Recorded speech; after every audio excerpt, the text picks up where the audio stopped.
Greetings, everybody, and welcome back to the LCK. It is me, Valdez, with LS here, bringing you the Telecom War to start us off. KT up against T1 for the first Telecom War of the summer split. How are you feeling today, LS? Well, I am curious what is going to actually happen between these two teams, because KT, they're going to have Tushin back here today in the support role, and so that should be pretty good for them. T1 they're on a bit of a roller coaster. Yeah, so which far team here. is the roller coaster Yeah. team? Is it KT roller coaster or is it T1? Because they 2-0 Gen G, and then they went 2-1 or 1-2 up against Team Dynamics. I mean, that's incredible. How does that even happen? Well, remember, I mean, they committed the DB Cooper robbery against Gen G in Game 1. True. And then they had a draft edge in Game 2. They don't really get those. Those are Sometimes, really, you really know. rare for T1. Yeah. So, you know, it's always about making it a struggle so that it's entertaining. Yeah. That's Very interesting matches to watch, that's for sure. Two historical organizations are clashing after taking a hit. KT got Yamato magicked by Sandbox, and T1 got a blow to the face from Team Dynamics. Take it away. T1 even let their enemy take away the victory. Will they pull off a style shift against KT? Yeah, and two veteran mid laners reunion. Kuro's going to be back today, rather than Yukal, who he's been struggling. He's had a very big fall from Grace, and Yeah. I think that is a pretty important part. The commander of the macro is set up the whole game, and Pawn's on the analyst desk for this match, so that'll be nice. And then, as we mentioned just a second ago, Tushin is back. Can he be the pillar KT need and control their fluctuations? So I think that obviously today's matchup is, once again, I mean, we have to evaluate T1's drafting, and that is where things get really weird. Now, interestingly enough, apparently fans were complaining about the scaling style that T1 lost to with Dynamics, and to that I asked the question, I mean, what games were you watching, because they didn't scale better than Dynamics, so I guess we were just conveniently watching different games. Maybe But- they were playing a slow play style with Yeah. a non-scaling comp. That's a different kind That's always a good thing. Scaling. You know? Yeah. A couple of R5 Renekton's. And, Yeah, and great. Not a big deal. But team stats, T1, they are third in the league with KDA. Kills per minute, they are the lowest in the entire league.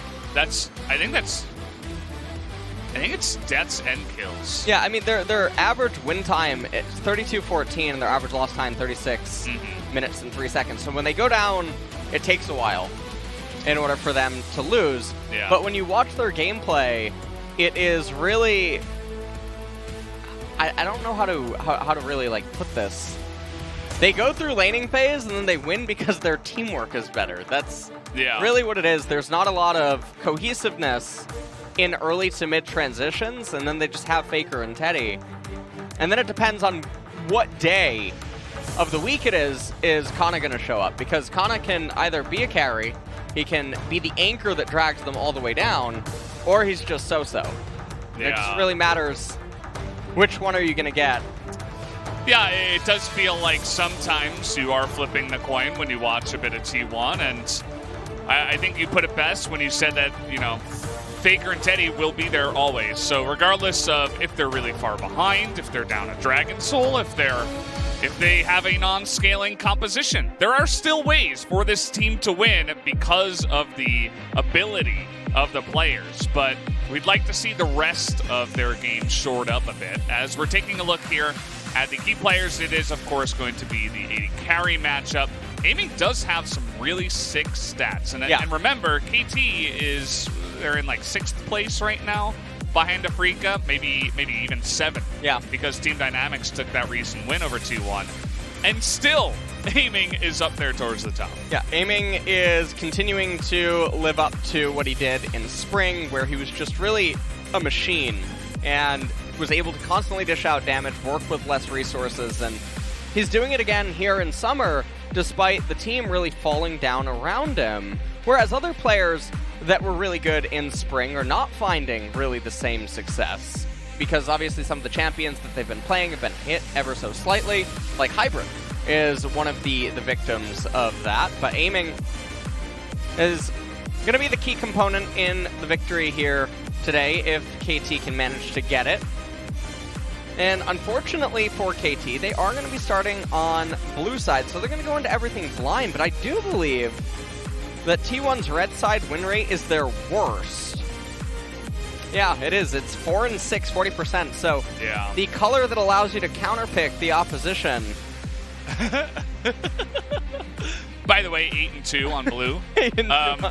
Yeah, but 4 and 6 on red. So, yeah, they don't seem to do a lot of counterpicking. They seem to pick for their own composition and or play style, depending on how the players are feeling on that given day. So it works sometimes until it doesn't. That's my analysis there, basically. Well, we're gonna have to see what does happen in the big band. That's the thing I'm the most curious about. I'm like, let's just, let's start this already. We've already seen the rosters. We're ready to jump into this telecom war. And every day we ask, whenever we see T1, it's, are you guys this time around going to have a bit more of an impressive draft? And today, we will answer that question once again as we're going into game 1, KT on blue, T1 on red.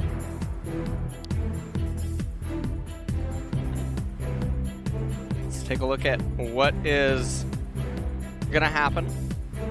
See what bans KT is going to go for. It's going to be the Callista, met with the Twisted Fate immediately. Azir now getting banned away as well. We'll see if any priority is put on... Okay, there she is. Karma and Ezreal. There's another point of contention here for these two teams. Yeah, both Teddy and aiming. I would not put Ezreal into their hands. It's a lethal weapon, basically. And Azir, of course, Faker is 6 and 0 on the pick. They don't want to allow that to go through.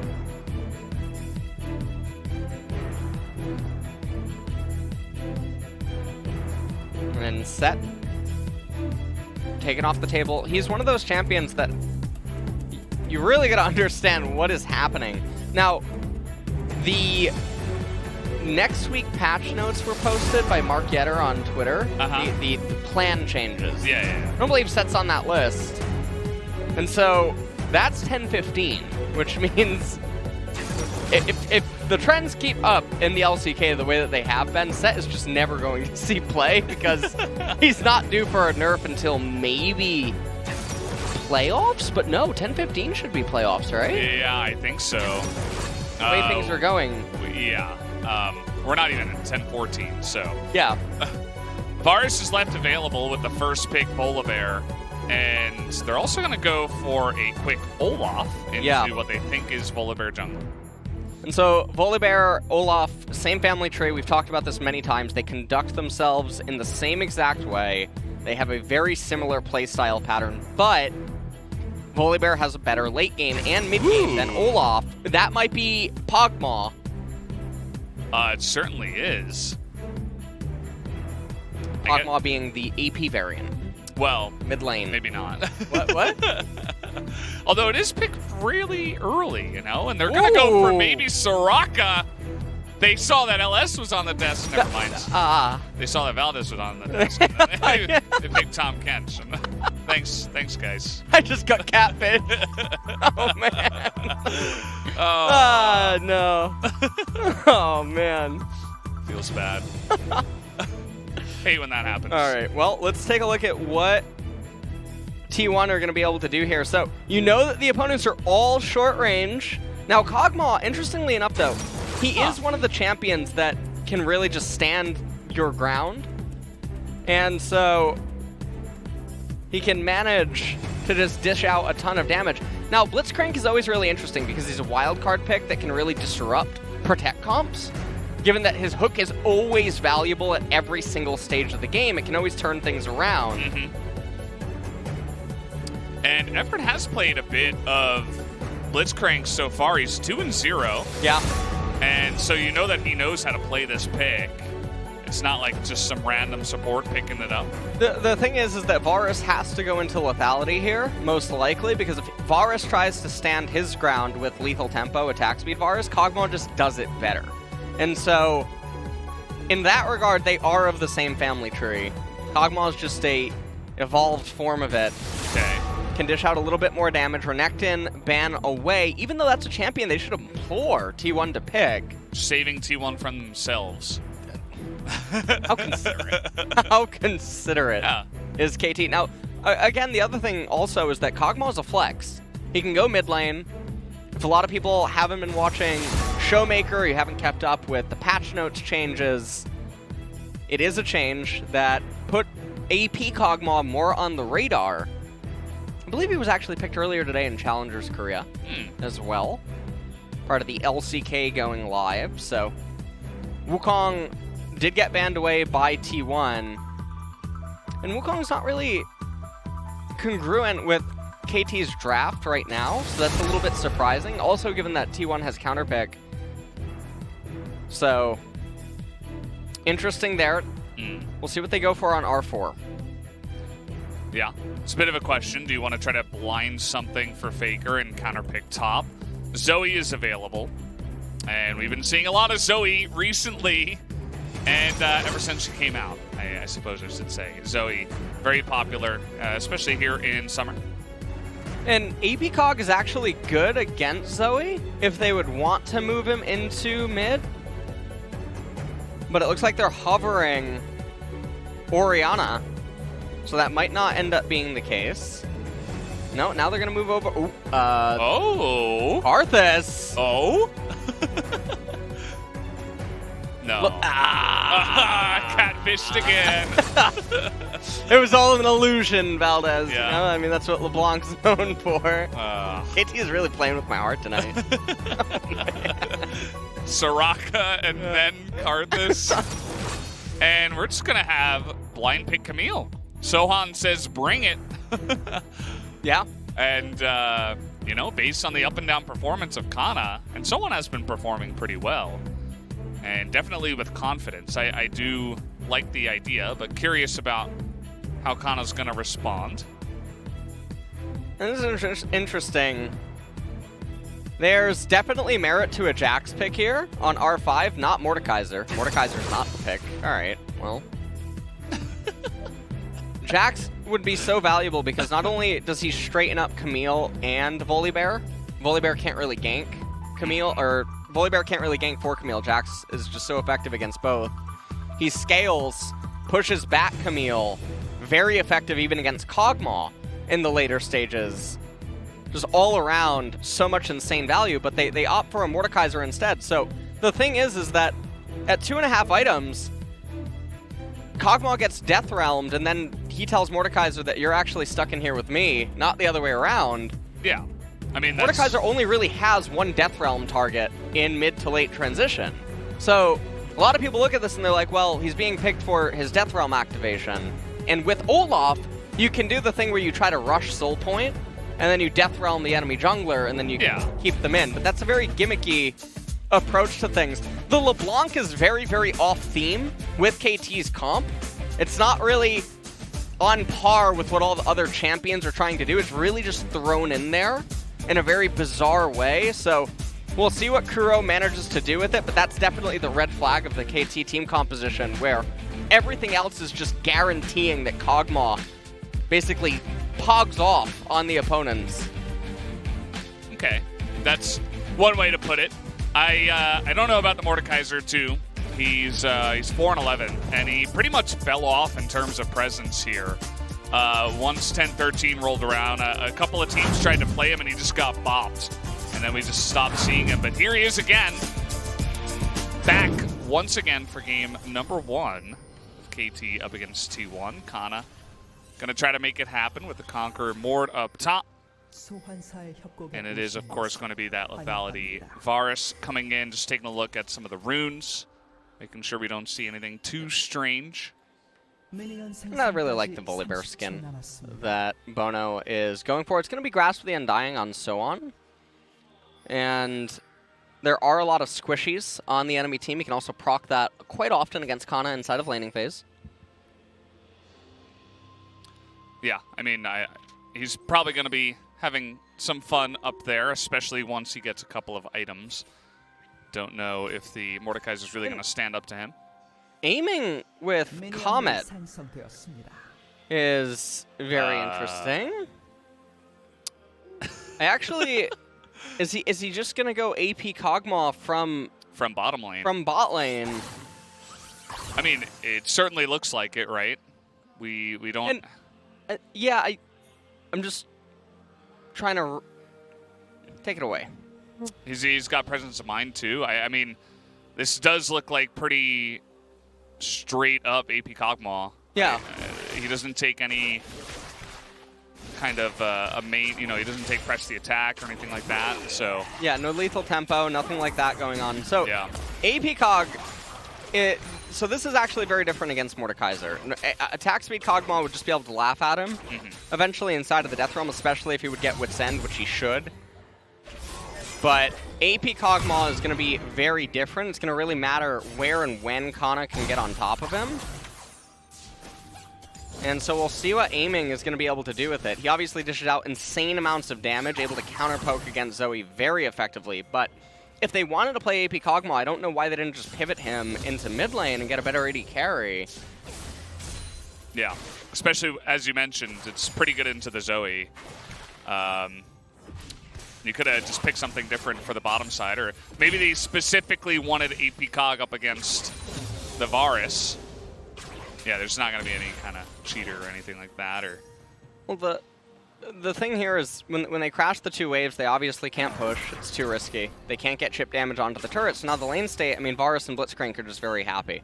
So in a lane like this, especially if you're going to go AP Kog'Maw, you can really fade a lot of the pressure by just slow pushing wave 2, waiting for cannon, shoving, and then cheatering. And if you are AP Kog'Maw, you can get a lot of value on a good recall. You can get a Dark Seal even,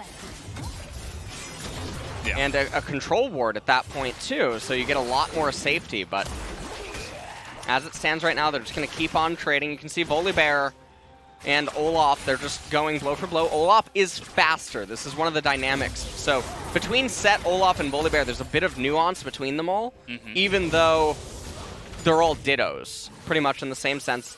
Olaf's a little bit faster than the other two. Volibear has a stronger early game. Set has a stronger mid game. And then Volibear has a stronger late game.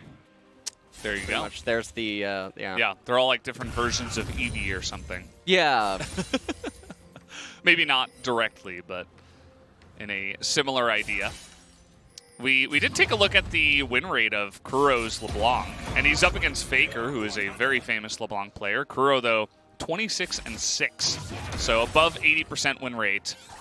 And he is going up against the Zoe here in the mid lane. Obviously, that was one of our key points of the match, actually, the very veteran mid laners that we have playing today, with even Pawn on the desk to talk about the veteran mid laners. Will be a treat to hear from him later on. Ooh, really nice timing by Sohan. Getting so much value, and Kana's gonna miss the cannon. Unlucky. That's what we call that. Kana is getting annihilated. Yeah. R5 Mordekaiser, by the way, so just want to really... Yeah, remember what you said about the, they have counter pick on red with the last pick? Well, the really funny thing is that Mordekaiser versus Camille, it's one of those matchups where, yeah, if Mordekaiser grabs her and gets control, then it's very hard for Camille to recover on her own accord. But if Camille never ends up falling behind, then she's just Camille. And she'll end up beating you in trades. If she gets ahead, you can't play the game. I really like what Sohan's doing. He's doing the Trinity Force Rush. So many Camilles, they still build the Tiamat, and then it ruins their lane control options because they're forced to push, whereas if you start pulling the waves, rely on hook shot, you have a lot more upfront burst damage, you're able to play a lot of combo sequences differently. It's definitely very good. And yeah, there's a turret shot. Yeah, he actually froze the wave a little bit, but it got pushed in by Sohan, who is just absolutely dominating the lane and is ahead on XP, as you can see on the left. Kana just going to hit level 6. And every trade just looks to go in favor of Sohan.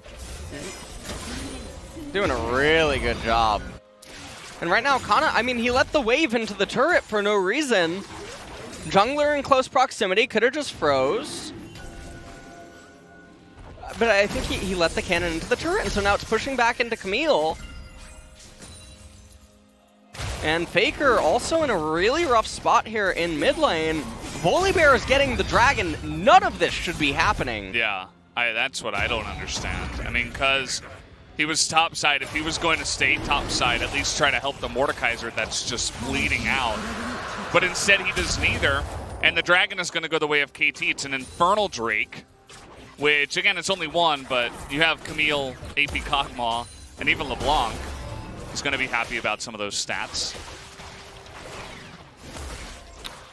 Well, this is looking very rough right now for T1.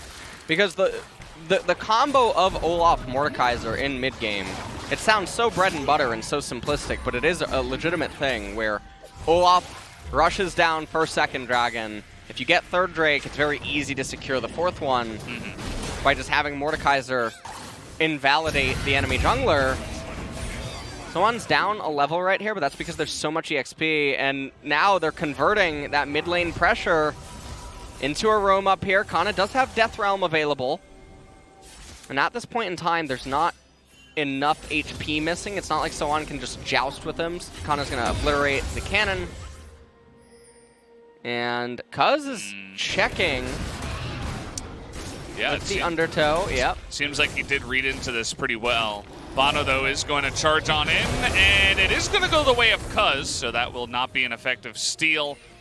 Faker coming on over, but Blast Plant in position. Yeah. The KT Blast Plant. Cuz does get the red buff, so it's a very big victory for him, because Bono, honestly, he's sinning right now. You see 6 camps up inside of the jungle. What the heck? Yeah. That was my filter, by the way. I had to really work on that one. What the darn tootin'? Well, he's going to forego any of those camps as well. He's going to pick up the Rift Herald here. Kuro comes over, and this might actually be an opportunity for T1 to try to punish, because Kana can still Death Realm, but the TP is going to come in from AP Cog. And no TP available here for Teddy, so I think T1 is just going to let this one go. KT have committed a lot more to taking this objective. Very similar to the trades we have seen a lot in the past, as Teddy is going to get a lot of solo XP and gold down on the bottom side. Yeah, and so KT is the scaling team that was pretty much winning out everywhere, actually rotates for the Herald. They commit very heavy to it, and in doing so, I mean, they lose an equal amount of gold just in the bot wave. So we'll see where they end up utilizing the Rift Herald in order to convert into turret plates, but overall, I mean, the game state is still very good for them. The Camille is sitting pretty up there in top lane. I mean, they're just playing ping pong over and over and over. And if you're an avid viewer of the LCK, you've probably heard me mauled about this many times, that the laners are not doing anything to try to get any sort of an edge. And I think that a lot of this comes into, you don't want to be the person that loses in pro play. Yeah. And one of the added pressures is that there are academy players for pretty much every team. And you don't want to be performing poorly because then you get replaced. I mean, just look at LM coming in for Cuz in recent times. So a lot of players would rather just play ping pong over and over and over. Here we go. Yeah, they're going to look for the hook here, and they're just going to get both of them in one. As Tucson says, well, I'm not even going to flash, as well. That was not on point, but aiming did have flash. And so it will just be the one kill onto the Catfish with a big rotation down bottom side from T1. It's a really big victory for them. They have Umbral Glaive already on Varus. They only had to expend their exhaust on trying to do that. They also got the exhaust on Tucson, so definitely not bad by any means. Mountain Drake's coming up in a minute. Yeah, maybe they'll be able to roll it into something more. Cuz able to come in here and steal some of those camps that Bono is very reluctant to take himself. And just even up the amount of CS so far. A lot of focus down on the bottom side right now from T1. Oh, aiming is so low. Oh, what? I guess he never went back. Oh, he nearly died. And up at the top side, here's Kana just going to get the solo kill. Not sure how that happened, as maybe Solon went a little bit too deep that time around. Faker has the flash available. And, well, Just going to use that one to put more pressure and make sure that everybody's out of that lane. And all of a sudden, T1 are kind of running away with this, although Bono is going to put down this Rift Herald in mid. And so Kuro is going to get a bit of gold here from these turret plates. Let's see how many. And I think it should take one more swipe, right? Yeah, he will get the last, from the minions, the spellcasters. And that was a very fortunate timing series of events. So KT, they're down now 1,500. Cuz is the one starting up this Mountain Drake, and this is very big for them to pick up and everything that just unfolded here. So not sure how Sohan got solo killed, how he found himself in that situation. We do know that Kana did expend his flash in order to do it. So something must have happened. And let's just take a look at this. The lane state is in an awful position, so you'd have to go 30 seconds back in time to see how it arrived at this. And then KT just grading really, really hard. And honestly, a lot of some of the lane stuff is a byproduct of that random Herald rotation. So if we take a look at what's happening here, Death Realm, flash forward, Camille doesn't really have anywhere to go. How about that? I got her. Yeah. So it does end up being that just once you get her in the Death Realm, you are able to put on a bit of pressure. Had the Haunting guys at that point, but Camille might have to hold on to that, as we do have a nice little grab on a Tucson as he's going to go down again. And that was just a straight-up kill. There was no flash here on Tucson, and Teddy just walked up to him as they were seemingly clearing a ward and took his life. And they're going to crash the minion wave right now. They can threaten with Blitzcrank. Not going to find anything. I think they know about, they do know about Volibear. Roly-poly bear. And Trinity Force completed on Camille. Yeah, hook shot goes in, but there's a giant minion wave, so Sohan doesn't want to continue the trade. Also, Kana dings level 11. Has the Ninja Tab Eyes already, also has that Mountain Drake, so going to be helping him out a little bit in that department. 3.5 minutes until Ocean Dragon is going to come up. Kog'Maw trying to farm at a distance. Yeah, as you do, the AP Cog building up to that Seraph's, the Archangel staff that will be coming in here. And up on the top side, I mean, the Camille is ahead on gold slightly, but she is down on XP. And even though she does have that Trinity Force, I think she's going to need another item. And that is one way to put the Camille behind. As you can see over here, they're going for the crab, and well, that was it. Yeah, lights out. And I wonder, honestly, I wonder what Tom tastes like when you know what I mean? The catfish, it's probably a delicacy in some places. You think so? Yeah. I mean, I think that people actually do eat catfish. Yeah. Right? I haven't myself. It'd be really weird. Imagine like your one goal in life is like getting Zillion as a best friend and you just keep taking advantage of Tom. Right. Oh, man. I don't know where we're going. Yeah, I have no idea where you're going with this. We've gone off the deep end, like Tom. I see what you did there, yeah. Yeah. We're going to find a Nautilus where we're going. Into the depths. And, well, they took down that turret. That bottom lane is being dominated right now. The AP Cog is not really having a fun time after his catfish got pulled out of water. And what do you want to do? Yeah, since then, I mean, T1 have just been in a really good spot. Of course, Kuro probably a bit ahead from some of the plates that he got. But we'll have to see how this next fight over this goes, if KT even want to attack it. It doesn't look like they do, as Volibear is down on the bottom side. We might just have to wait for some more action. So this is a very standard kind of T1 game, in the sense that not a whole lot has happened, and yet it has, if that makes sense. As, ooh! Just barely managed to escape that paddle star. Just barely? Barely. Volibear wasn't even in the fight. He was there on the map, though. There in spirit. Now he's down on the bottom side. And you can see how that AP Cog, how he does up against the Zoe, right? You slow her down. Yeah. When she goes back in the portal jump, you're able to get a nice little burst combo off. And if you can dodge the Trouble Bubble then you're probably going to be having a fun time as the Cog. But for right now, he is down 3 levels, so the one-on-one is not going to be fun. As Tom down there, as T1 is going to push now into the mid lane and try to take this tier 1 turret. Yeah, and they're going to be able to get it with the Rift Herald. Gold lead extends to just under 2K. Kuro does get tagged a little bit, but still reasonably healthy. Bono over here now trying to eat the Raptor camp. Gonna call down the Thunder. Continue to CS. And I mean, all that we're really waiting for is when does Camille finally come online? Because otherwise, we've been in an indefinite lull state here, pretty much, for the entirety of this game. And I think you know what that means, Valdez. Well, I do want to point out that Volibear has 300 damage so far to champions in this game, so I'm just going to throw that out there. I don't even remember when that happened. Maybe a little bit of a skirmish over the Rift Herald. When he took Cuz's red. Yeah. You remember that? Yeah, a little bit of damage there. A little bit of damage.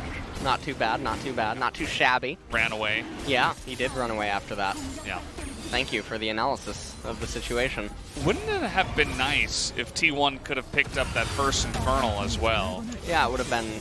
Because from now, I mean, they would have had 3 Drakes to relatively no pressure from KT, and then you just Mord ults the jungler on the next one. And then you get a Ocean Soul just like that. Imagine that, Wes. All right, well. That's, you know, I mean, it's totally fine. Yeah. Yeah, imagine 7 letters. Yes, that is true. Imagination is more than that. I think it's 9 letters, actually. I count. Yeah. Yeah, there's really not much going on, guys. We're kind of just chilling. We're waiting here for someone to do something. T1 is rotating now to the top lane. Bono, once again, hasn't, you know, you mentioned how he's very similar to Olaf, and now that he's kind of behind, I guess you can say, as his team is a bit behind, he hasn't really been able to find any use in this game. We'll have to wait for those team fights later on. I mean, what we're ultimately waiting for here, Kog'Maw's going to end up going Rylai's as his second item, because they're, well, he could also go Leandri's because there are some HP stackers in the sense that Blitzcrank builds HP a little bit, Olaf and Mordekaiser. You could go Leandri's, but Rylai's inside of the team fights, and I guess as a poke would probably be okay as well. Oh! So, yeah. Got tagged just a little bit. That was a very aggressive chain of corruption. Yeah. It seemed like Kuro's got to be careful. And now the wave could be frozen. No? Okay. No, Mordekaiser has a big mace, and what he does is Valdez, slams it on the ground. We have to shove these 5 minions back into LeBlanc so that she can get some gold. Okay. So that she can shove it back into him. That's the never-ending cycle of life. No doubt. Yeah. That is League of Legends in life. There it is. See, LeBlanc did it. Now ready? She's going to get more minions that she wouldn't have got before. No, she's going to recall. Okay, now the wave is coming into LeBlanc. So, LeBlanc could now freeze down in bottom, and Mordekaiser would not. Well, Mord could either. Well, because you can't group. There's no objective, right? There's no way to siege. There's no way to do anything. There's no Baron. Even when Baron is up, T1 can't just do it, right? So, Mordekaiser just took some camps away from Olaf, and now the bottom wave is coming into Camille. She's running over Matt as fast as she possibly can. She's going to shove it immediately so that Mordekaiser can get some of these minions. And we got some action on the left-hand side. Yeah, well, the blue was nearly stolen, but Kuro was able to lock that down. And look, I mean, obviously we talk about this quite a lot on the broadcast, but in a game where literally kills are not existing, and some people might be wondering, well, there's a reason that kills aren't existing. No, there's not. There's definitely ways to manipulate lane states in this stage of the game in order to force your opponent's hand, in a way. Well, in the last 3 or so minutes, T1 have, well, they're going to bubble the Tom, who is just going to get pulled and is going to use his stopwatch. He's got flash, but no reason to use it here, as he's just going to go down for the 3rd time in this game. That is a very awkward spot for Faker to be in, but this time on the distortion from Kuro. We got a bit of a trade down in the bottom side. Kana Oh, obliterate strike miss. Yeah, but he's got that big shield, and actually Sohan is going to try to get away. He's going to miss on the sweep. The flash is predicted as Sohan is running away quite well, but now the rest of T1 is coming on down, and KT is not running at the Baron. Well, okay. There you go. Putting up the Pengu right before taking the kill. I suppose I'm just... Yeah, I don't know. Sohan's retreat path there was definitely very interesting. Yeah, I guess he got kind of cut off by the TP that was coming in, but maybe he could have gone down the lane. Certainly, there were some better options. And I really like the itemization on a Faker here, by the way. He did go for the Void Staff second. Acknowledges that everyone's going to have a lot of magic resistance. Volibear's W is not a reason to have Morello. And all things are well in the world. Yeah. Is what's going on. Well, Camille's also got some lifesteal. Oh. Yeah. You may want to have considered the Morello, actually. No doubt. Yeah. I think that was the right call. Faker, you know, I feel like he is one of the players in the LCK that consistently does itemize well. It seems like he is definitely one of the players that actually thinks out a lot of his moves rather than just going through the motions. I think a lot of players can learn from that.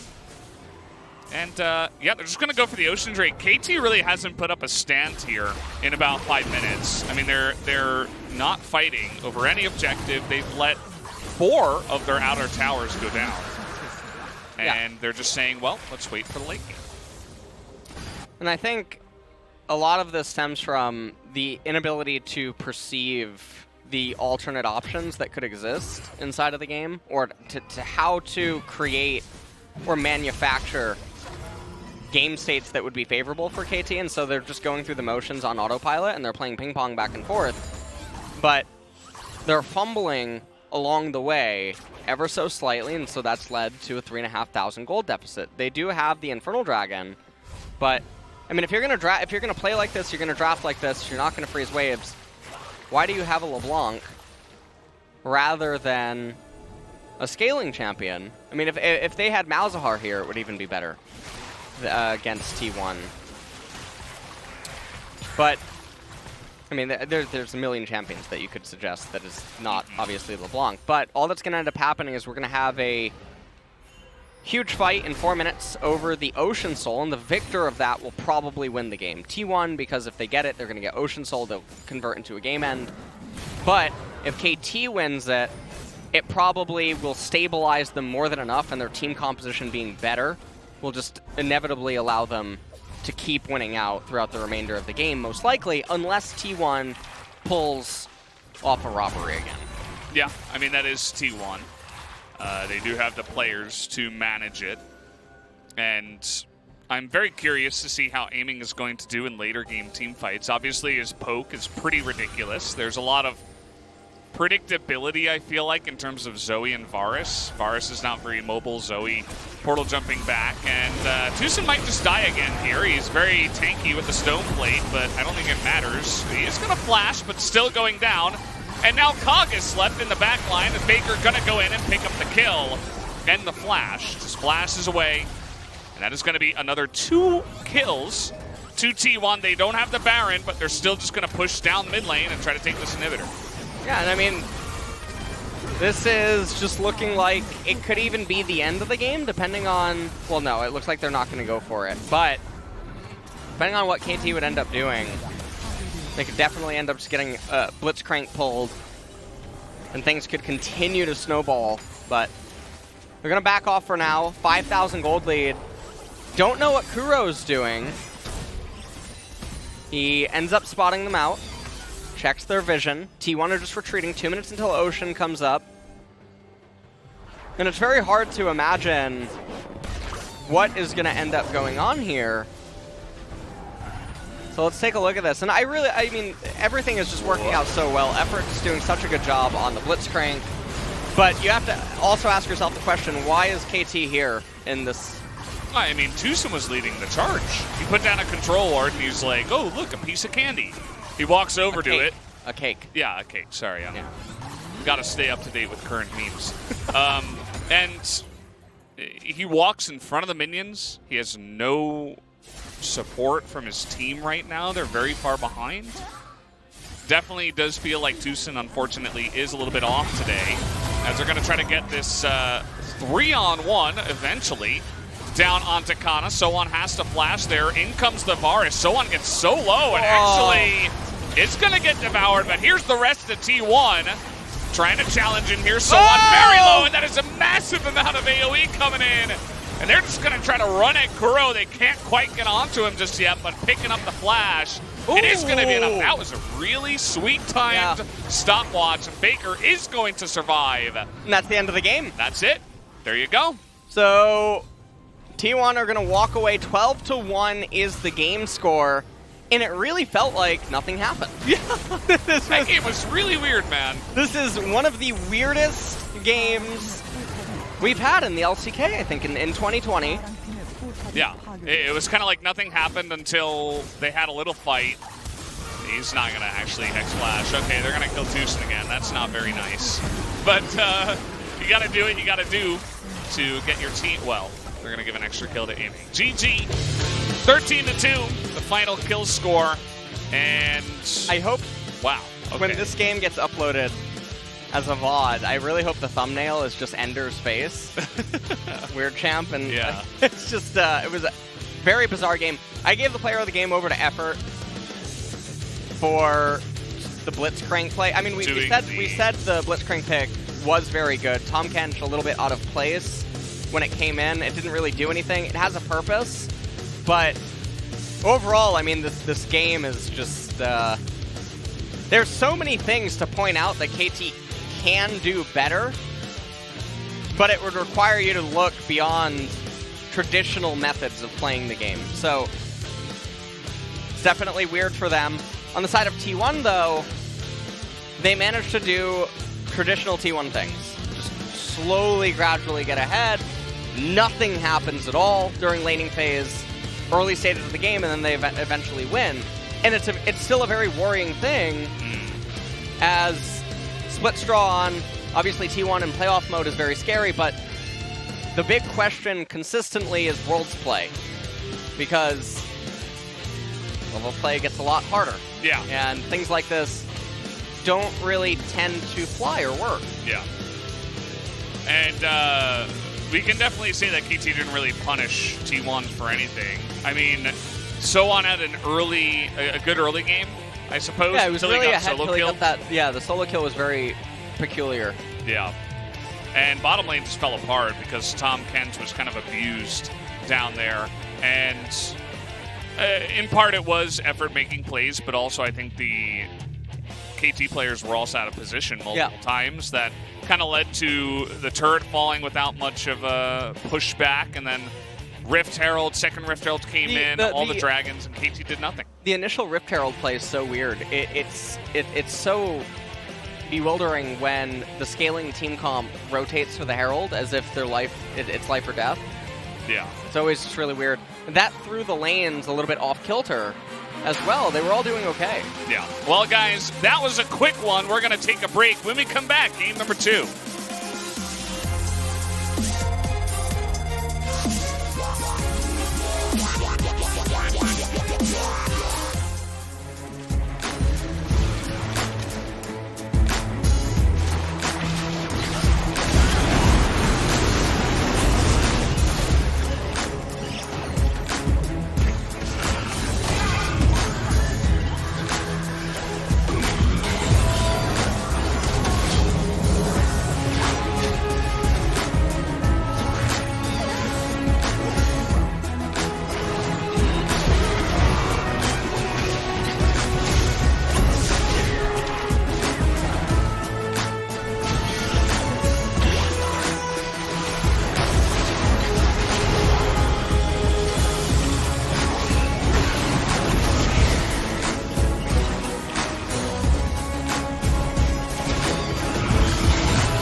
안해. 시야 뚫자. 뭐 데려와. 빨리 박았다. 야 상대. 타자. 상대가 가까워. 안에 좋아. 천천히. 타이밍 노플. 오케이. 천천히 죽기만 살기만 해. 타이밍 노플. 잘 죽었다 이거. 르블랑 묶었고 르블랑. 유리하긴 한데 유리해. 들어와. 타이밍 녹음 노플. 좋아 이거. 나왔고. 다 잡으면 될 듯. 켄지 노플이야. 르블랑 노플. 바텀 가면 끝날 듯 이거. 살기만 해. 끝난다 이거. 르블랑 잘 봐야 된다. 나이스. 샤워해줘. 미드 가면 끝난다. 미드로 가자. 나이스. 미드로 달려. 아주 좋은 스타일이었다 이거. 내가 탱해줄게. 들어와. 탱 빠그로 해줘. 탔다 이거 이제. 잘 버텼다. 헤드셋 벗지 마세요. 버텨 말자. 야 인형 뽑기 할래? 상계치?